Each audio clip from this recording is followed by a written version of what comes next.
నిజామాబాద్ జిల్లా కామారెడ్డిలోని little scholar స్కూల్లో ఏర్పాటు చేసిన రేడియో హౌస్ ను ప్రభుత్వ సలహాదారు మహమ్మద్ షబ్బీర్ అలీ సందర్శించారు. ఈ సందర్భంగా రేడియో హౌస్ లో విద్యార్థులు నిర్వహించిన ప్రత్యేక ఇంటర్వ్యూలో పాల్గొని ప్రోత్సాహకరమైన సందేశాలు అందించారు.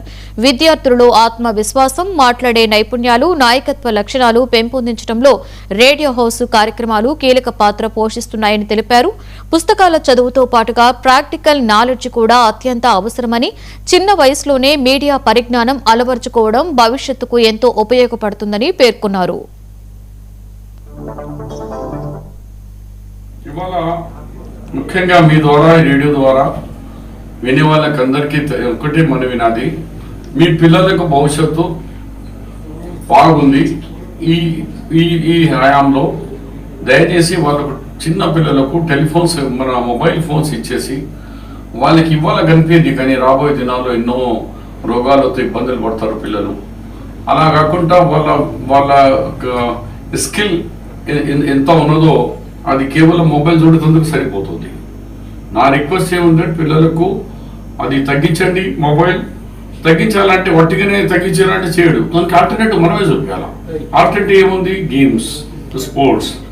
అలా కామారెడ్డిలో 30 years బ్యాక్ తెలంగాణలో ఫస్ట్ ఇందిరాగాంధీ స్టేడియం, ఇంత పెద్ద స్టేడియం కట్టిన ఇవాళ కూడా చాలా జిల్లా హెడ్ క్వార్టర్లో కూడా లేదు.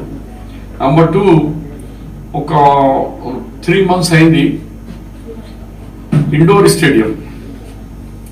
స్టేడియంలో అది దాన్ని కూడా 65 and 35 మీటర్స్ది ఇండోర్ స్టేడియం తయారవుతుంది. దాంట్లో పని తొందరగా మొదలు పెడతారు. ఒక టెక్నికల్ ప్రాబ్లం వచ్చింది ఎడ్యుకేషన్తో, అది అయిపోతుంది. దాంట్లో 4 షటిల్ గ్రౌండ్ ఉన్నాయి, 2 వాలీబాల్ గ్రౌండ్స్ ఉన్నాయి, షూటింగ్ ఉన్నది ఆడేందుకు. అలాంటి గ్రౌండ్స్తో నా రిక్వెస్ట్ తల్లిదండ్రులతో ఈ రేడియో ద్వారా మీ పిల్లలకు దయచేసి స్పోర్ట్స్లో పంపండి. ఇవాళ